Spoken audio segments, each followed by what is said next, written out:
ಇಡೀ ದಕ್ಷಿಣ ಭಾರತದ ಭಾರತೀಯ ಜನತಾ ಪಾರ್ಟಿಯ ಹೆಬ್ಬಾಗಿಲು ಕರ್ನಾಟಕದಲ್ಲಿ. ಆ ಹೆಬ್ಬಾಗಿಲೇ ಇವತ್ತು ವಿಭಿನ್ನ ಬಾಗಿಲುಗಳಾಗಿರುವಂಥದ್ದು ನಮಗೆ ಭಾರಿ ಬೇಸರದ ಸಂಗತಿ. ನನಗೆ ಗೊತ್ತಿದೆ, ತಾವು ಕೇಳ್ತೀರಿ, ಅದಕ್ಕೆ ಮೊದಲೇ ಹೇಳಿಬಿಡ್ತೀನಿ. ಇದಕ್ಕಿಂತ ಪ್ರಬಲವಾದಂಥ ಗುಂಪುಗಾರಿಕೆ ನಮ್ಮ ಪಕ್ಷದಲ್ಲಿ ಕರ್ನಾಟಕದಲ್ಲಿ ಇತ್ತು. ನಾನು ಅಧ್ಯಕ್ಷ ಆಗಿದ್ದಂಥ ಸಂದರ್ಭದಲ್ಲಿ ಎರಡು ಪ್ರಬಲ ವ್ಯಕ್ತಿಗಳು, ಯಾರು ಪಕ್ಷವನ್ನು ಕಟ್ಟಿದೆ ಅಂತ ಹೇಳಿ ನಾವೇ ಕಟ್ಟಿದ್ದು ಕರ್ನಾಟಕದಲ್ಲಿ ಅಂತ ಹೇಳುವಂಥ ಪ್ರಬಲ ವ್ಯಕ್ತಿಗಳು, ಒಬ್ಬರು ನಮ್ಮ ಜೊತೆ ಇವತ್ತಿಲ್ಲ, ಅನಂತಕುಮಾರ್ ಇರ್ಬೋದು, ಅಥವಾ ಪಕ್ಷವನ್ನು ಕಟ್ಟಿ 3 ಬಾರಿ 4 ಬಾರಿ ಮುಖ್ಯಮಂತ್ರಿಗಳಾದಂಥ ಯಡಿಯೂರಪ್ಪರಿರ್ಬೋದು. ಇವರ ಎರಡು ಗುಂಪುಗಳು ಅತ್ಯಂತ ಪ್ರಬಲವಾಗಿ ಸೆಣಸಾಡ್ತಾ ಇದ್ದವು.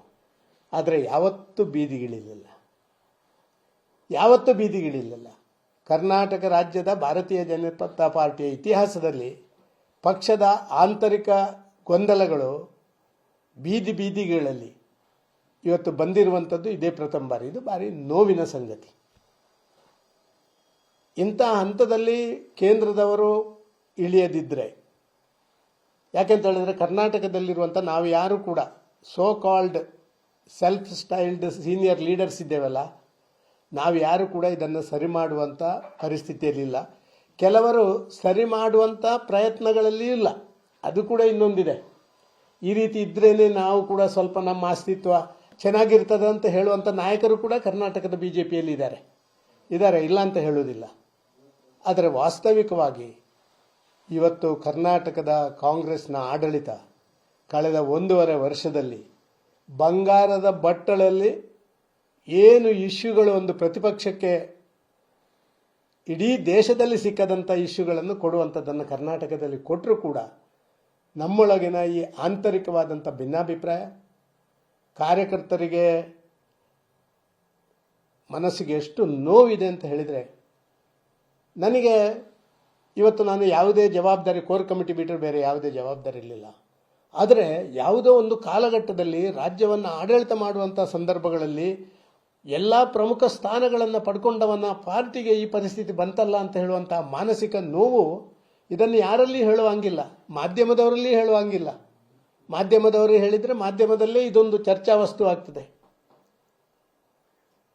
ಇದೊಂದು ದೊಡ್ಡ ದುರಂತ ಅಂತ ನಾನು ಭಾವಿಸ್ತಾ ಇದ್ದೇನೆ. ನಾನು ಇವತ್ತು ಆಯಿತು, ಇನ್ನು ಮಹಾರಾಷ್ಟ್ರದ ಮುಖ್ಯಮಂತ್ರಿ ಆದರೆ ಇನ್ನೊಂದು ಚುನಾವಣೆ ಬೇರೆ ರಾಜ್ಯದ್ದು ಡೆಲ್ಲಿದ್ದ ಮತ್ತೊಂದು ಬರಲಿಕ್ಕೆ ಮೊದಲು ಕರ್ನಾಟಕದ ಮೇಲೆ ಒಂದು ಗಂಭೀರವಾದಂಥ ದೃಷ್ಟಿಯನ್ನು ಕೇಂದ್ರದವರು ಬೀರಲೇಬೇಕು. ಮತ್ತು ನಾನು ಈಗ ಕೂಡ ವಿನಂತಿ ಮಾಡ್ತೇನೆ ಕೇಂದ್ರದವರಲ್ಲಿ, ದಯವಿಟ್ಟು ಶಿಸ್ತಿನಲ್ಲಿ ಯಾವುದೇ ರೀತಿಯಲ್ಲಿ ಕೂಡ ಕಾಂಪ್ರಮೈಸ್ ಮಾಡಬಾರ್ದು. ತಪ್ಪಿತಸ್ಥರು ಯಾರು ಅಂತ ಹೇಳುವಂಥದ್ದನ್ನು ಕೂಲಂಕುಷವಾಗಿ ಇನ್ಡೆಪ್ತ್ ಅಧ್ಯಯನ ಮಾಡಿ, ತಪ್ಪಿತಸ್ಥರ 1, 2, 3 ಜನರನ್ನು ಇವತ್ತು ಆ್ಯಕ್ಷನ್ ತಗೊಂಡು ಬಿಟ್ರೆ ಸರ್, ಇಡೀ ಪಾರ್ಟಿ ಮತ್ತೆ ಯುನೈಟ್ ಆಗ್ತದೆ. ಇವತ್ತು ರಾಜ್ಯದ ಜನತೆಗೆ ಬಿಜೆಪಿ ಬೇಕು. ನಾನು 3 ಕಾರಣಗಳನ್ನು ಹೇಳಲಿಕ್ಕೆ ಇಚ್ಛೆಪಡ್ತಾ ಇದ್ದೇನೆ. ಒಂದು, ಮೊನ್ನೆಯ ಚುನಾವಣೆಯಲ್ಲಿ ನಮಗಾದಂಥ ಹಿನ್ನಡೆ. 2, ಮಾಜಿ ಮುಖ್ಯಮಂತ್ರಿಗಳ ಪುತ್ರರ ದಯನೀಯವಾದಂಥ ಸೋಲು. 2ನೇದು, ಹಿಂದೆ ನಾವು ಟ್ರಯಾಂಗ್ಯುಲರ್ ಫೈಟ್ ಇತ್ತು ಕರ್ನಾಟಕದಲ್ಲಿ. ಭಾರತೀಯ ಜನತಾ ಪಾರ್ಟಿ, JDS, ಕಾಂಗ್ರೆಸ್ 3 ಬೇರೆ ಬೇರೆ ಫೈಟ್ಗಳು. ಇವತ್ತು ಭಾರತೀಯ ಜನತಾ ಪಾರ್ಟಿ ಮತ್ತು JDS ಒಟ್ಟಾಗಿ ನಾವು ಕಾಂಗ್ರೆಸ್ನೊಟ್ಟಿಗೆ ಹೋರಾಟ ಮಾಡುವಂಥ ಸಂದರ್ಭದಲ್ಲಿ ಕೂಡ ನಮಗೆ ಇದನ್ನು ಎನ್ಕ್ಯಾಶ್ ಮಾಡಲಿಕ್ಕೆ ಆಗಲಿಲ್ಲ ಅಂತ ಹೇಳಿದರೆ ಇದು ಇನ್ನೊಂದು ಭಾರಿ ದೊಡ್ಡ ದುರಂತ ಅಂತ ನಾನು ತಿಳ್ಕೊಳ್ತಾ ಇದ್ದೇನೆ. 3ನೇದಾಗಿ ನಾನು ಹೇಳ್ತಾ ಇರುವಂಥದ್ದು, ಇಷ್ಟೆಲ್ಲ ಇಶ್ಯೂಗಳು ಜನ ವಿರೋಧಿಯಾದಂಥ ಇಶ್ಯೂಗಳನ್ನಿದ್ದರೂ ಕೂಡ ಜನರ ಹತ್ತಿರದವರೆಗೆ ಇದನ್ನು ತಲುಪಿಸುವಲ್ಲಿ ನಾವು ವಿಫಲರಾಗಿದ್ದೇವೆ. ಜನ ಇಶ್ಯೂಗಳ ಬಗ್ಗೆ ಮಾತಾಡ್ತಾ ಇಲ್ಲ, ಕಾಂಗ್ರೆಸ್ನ ದುರಾಡಳಿತದ ಬಗ್ಗೆ ಮಾತಾಡ್ತಾ ಇಲ್ಲ, ಬಿಜೆಪಿಯ ಡಿವಿಷನ್ನ ಬಗ್ಗೆ ಮಾತಾಡ್ತಾರೆ, ಬಿಜೆಪಿಯ ಗುಂಪುಗಾರಿಕೆಯ ಬಗ್ಗೆ ಮಾತಾಡ್ತಾರೆ.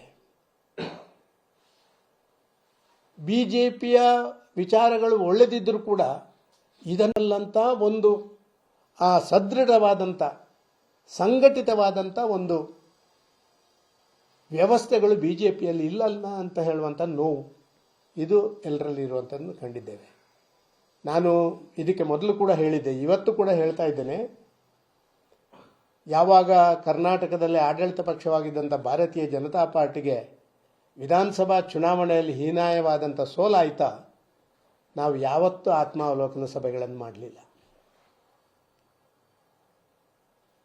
ಆತ್ಮಾವಲೋಕನ ಸಭೆಗಳನ್ನು ಮಾಡಿ ಎಲ್ಲಿ ನಾವು ತಪ್ಪಿದ್ದೇವೆ ಅಂತ ಹೇಳುವಂಥದ್ದನ್ನು ರೆಕ್ಟಿಫೈ ಮಾಡುವಂಥ ಆ ರಾಜಕೀಯ ಪ್ರಕ್ರಿಯೆಯಲ್ಲಿರುವಂಥ ವ್ಯವಸ್ಥೆ, ಅದರ ಬಗ್ಗೆ ನಾವು ಎಲ್ಲಿಯೂ ಹೋಗಲಿಲ್ಲ. ಇದನ್ನು ಸಾಕಷ್ಟು ಬಾರಿ ಹೇಳಿ ಆಯಿತು, ಕೇಳಿ ಆಯಿತು. ಕಾರಣ ಬೇರೆ ಬೇರೆ ಇರ್ಬೋದು. ಯಾಕೆಂತ ಹೇಳಿದರೆ ದಿನನಿತ್ಯ ಕಾಂಗ್ರೆಸ್ನವರು ಒಂದು ಹೊಸ ಇಶ್ಯೂ ಕೊಟ್ಟ ಕಾರಣ ಆ ಹೊಸ ಇಶ್ಯೂನ ಬಗ್ಗೆ ಮಾತಾಡೋದೇ ಆಯಿತು ನಮಗೆ. ಆದರೆ ನಮ್ಮ ವೀಕ್ನೆಸ್ಸನ್ನು ನಾವು ರೆಕ್ಟಿಫೈ ಮಾಡುವಂಥ ಕೆಲಸ ಕಾರ್ಯಗಳನ್ನು ಮಾಡಲಿಲ್ಲ.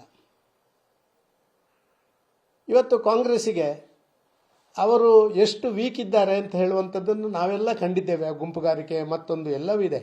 ಆದರೆ BJPಯ ಗುಂಪುಗಾರಿಕೆ ಅಂತ ಹೇಳುವಂಥ ಆ ವೀಕ್ನೆಸ್ಸು ಇವತ್ತು ಕಾಂಗ್ರೆಸ್ಸಿನ ಸ್ಟ್ರೆಂತ್ ಆಗಿ ಪರಿವರ್ತನೆ ಆಗಿದೆ ಕರ್ನಾಟಕದಲ್ಲಿ. BJPಯಲ್ಲಿ ಕೂಡ ನಾವು ಭಾರಿ ಸಮಯದಿಂದ ಹೇಳ್ತಾ ಇರುವಂಥ ಅಡ್ಜಸ್ಟ್ಮೆಂಟ್ ಪಾಲಿಟಿಕ್ಸ್, ಆ ಅಡ್ಜಸ್ಟ್ಮೆಂಟ್ ಪಾಲಿಟಿಕ್ಸಿಗೆ ಈಗ ಒಂದು ನ್ಯಾಷನಲ್ ಹೈವೇ ರಾಜ ಮಾರ್ಗ ಸಿಕ್ಕುವಂಥ ವ್ಯವಸ್ಥೆಗಳಾಗ್ತಾ ಇರುವಂಥದ್ದು ನಾವು ಕಾಣ್ತಾ ಇದ್ದೀವಿ. ಆದ ಕಾರಣ ತಕ್ಷಣ ನೋಡಿ, ನಮ್ಮ ಪಕ್ಷದಲ್ಲಿ ಬಂದು ಮಂತ್ರಿಗಳಾಗಿ ಇವತ್ತು ಅಧಿಕೃತ ಕಾಂಗ್ರೆಸ್ನ ಮಂತ್ರಿಗಳಿಗಿಂತ ಕಾಂಗ್ರೆಸ್ನ ಜನಪ್ರತಿನಿಧಿಗಳಿಗಿಂತ ಪ್ರಭಾವಿಯಾಗಿ ಕೆಲಸ ಮಾಡುವಂಥ BJPಯ ಶಾಸಕರು, ಇವರ ಮೇಲೆ ನಾವು ಆ್ಯಕ್ಷನ್ ತಗೊಳ್ಳದಿದ್ದರೆ ನಮ್ಮನ್ನು ಏನು ಅಂತ ತಿಳ್ಕೊಳ್ತಾರೆ. ಪಕ್ಷ ವಿರೋಧಿ ಸ್ಟೇಟ್ಮೆಂಟ್ಗಳು ಕೊಡುವುದೇ ನನ್ನ ರಾಜಕೀಯ ಒಂದು ಶಕ್ತಿ ಅಂತ ಹೇಳುವಂಥದ್ದು ಕೂಡ ನಮ್ಮ BJPಯ ಹಲವಾರು ಜನ ರಾಜಕಾರಣಿಗಳಲ್ಲಿ ಇರುವಂಥದ್ದು. ಮಾಧ್ಯಮದಲ್ಲಿ ಶಾಬಾಸ್ಗಿರಿ ಪಡ್ಕೊಳ್ಳೋದು ಬೇರೆ, ಜನರಿಂದ ಶಾಬಾಸ್ಗಿರಿ ಪಡ್ಕೊಳ್ಳೋದು ಬೇರೆ. ಇದು ಇವತ್ತಿನ ಭಾರತೀಯ ಜನತಾ ಪಾರ್ಟಿಯ ವಸ್ತುಸ್ಥಿತಿ. ನನಗೆ 3ನೇ ತಾರೀಕಿಗೆ ಮತ್ತೆ ಕೇಂದ್ರದಿಂದ ನಮ್ಮ ಇನ್ನೊಬ್ಬರು ಪ್ರಧಾನ ಕಾರ್ಯದರ್ಶಿಗಳು ಬರ್ತಾರೆ. ಆ ದಿವಸ ಒಂದು ಕೋರ್ ಕಮಿಟಿಯ ಸಭೆ ಕೂಡ ನಡೀಲಿಕ್ಕಿದೆ ಅಂತ ಹೇಳಿದ್ದಾರೆ. ಎಲ್ಲಿಯೂ ಏನು ಮಾಡಲಿಕ್ಕೆ ಆಗಲಿಲ್ಲ. ಆ ಕೋರ್ ಕಮಿಟಿಯಲ್ಲಿ ಆದರೂ ಏನಾದರೂ ನಮ್ಮ ವಾದಗಳನ್ನು ಮಂಡನೆ ಮಾಡಿ ನಮ್ಮ ಪರವಾದಂಥ ಜಡ್ಜ್ಮೆಂಟ್ ಏನಾದ್ರು ಸಿಗ್ತದೆ ಅಂತ ಹೇಳಿ ನೋಡಬೇಕು ಅಂತ ಹೇಳುವಂಥ ಒಂದು ಆಶಯ ಇದೆ. 3ನೇ ತಾರೀಕು. ಸರ್, ಈಗ ನೀವು ಹೇಳ್ತಾ ಇದ್ರಿ ಚಿನ್ನದ ವಿಷಯಗಳು ಸಿಗ್ತಾ ಇದಾವೆ, ಸ್ಪೂನ್ ಸಿಗ್ತಾ ಇದೆ. ಅದನ್ನೆಲ್ಲ ಒಂದ್ ಕಡೆ ಅಪೋಸಿಷನ್ ಪಾರ್ಟಿ ಒಟ್ಟಾಗಿ ಹೋಗಿ ಅದನ್ನ ಎನ್ಕೇಜ್ ಮಾಡ್ಕೊಳ್ಳೋಕೆ ಆಗ್ತಾ ಇಲ್ಲ ಅನ್ನೋ ಮಾತನ್ನ ಹೇಳಿದ್ರಿ. ಅದನ್ನ ಯಾರು ಮಾಡ್ಬೇಕಾಗಿತ್ತು ಅಂತ? ಎಲ್ಲೊಂದ್ ಕಡೆ ರಾಜ್ಯಾಧ್ಯಕ್ಷ ಇದ್ರಲ್ಲಿ ಫೇಲ್ಯೂರ್ ಆದ್ರ ಅಥವಾ ವಿರೋಧಿಗಳು ಇದ್ರಲ್ಲಿ ಏನಾದ್ರು ಲಾಭವನ್ನು ಪಡ್ಕೊಳ್ತಿದಾರ? ಸರ್, ಇಲ್ಲಿ 2 ಪ್ರಶ್ನೆಗಳಿದ್ದಾವೆ. ರಾಜ್ಯದ ಅಧ್ಯಕ್ಷರ ನೇಮಕ ನಮ್ಮ ರಾಷ್ಟ್ರೀಯ ಪ್ರಮುಖರು ಮಾಡಿದ ಕಾರಣ ರಾಜ್ಯದ ಅಧ್ಯಕ್ಷರು ಅಂತ ಹೇಳುವಂಥವರನ್ನು ನಾವು ಒಪ್ಪಿಕೊಳ್ಳಬೇಕು. ನಾವು ರಾಷ್ಟ್ರೀಯ ನಾಯಕರು ಮಾಡಿದಂಥ ತೀರ್ಮಾನಗಳನ್ನು, ಅದು ವಿರೋಧ ಪಕ್ಷದ ನಾಯಕರಿರ್ಬೋದು, ರಾಜ್ಯದ ಅಧ್ಯಕ್ಷ ಇರ್ಬೋದು, ಒಮ್ಮೆ ಅಲ್ಲಿಂದ ಅನೌನ್ಸ್ ಆದ ಮೇಲೆ ಅವರು ನಮ್ಮ ಅಧ್ಯಕ್ಷರು. ಸರಿಯಾ ತಪ್ಪ? ಅವರು ತಪ್ಪಾದರೆ ನಾವು ಅಲ್ಲಿಯೇ ಹೋಗಿ ಹೇಳಬೇಕು, ಬೇರೆ ಕಡೆ ಹೇಳಿ ಅದನ್ನು ಇಲ್ಲಿ ಬೀದಿಯಲ್ಲಿ ಇಳಿದು ಬೀದರ್ನ ಯಾವುದೋ ಒಂದು ಗ್ರಾಮದ ಮಾರ್ಗದಲ್ಲಿ, ಅದು ಕೂಡ ರಸ್ತೆ ಗುಂಡಿಗಳನ್ನು ಮುಚ್ಚದಂಥ ಕಾಂಗ್ರೆಸ್ನ ಆ ಮಾರ್ಗದಲ್ಲಿ ಹೋಗಿ ನಾವು ಹೇಳುವಂಥ ಅಗತ್ಯಗಳಿಲ್ಲ. ಮತ್ತು ಯಾರು ಈಗ ಬೇರೆ ಬೇರೆ ತಂಡಗಳು ಅಂತ ಸೆಲ್ಫ್ ಸ್ಟೈಲ್ ಲೀಡರ್ಸ್ಗಳಾಗಿ ಇವಾಗ ಬಂದಿದ್ದಾರ, ಅವ್ರಿಗೆಲ್ಲರಿಗೂ ಕೂಡ ರಾಷ್ಟ್ರೀಯ ನಾಯಕರ ಟಚ್ ಇರುವವರೇ ಇರೋದು. ಅದರಲ್ಲಿ ಸಣ್ಣ ಪುಟ್ಟವರಲ್ಲ.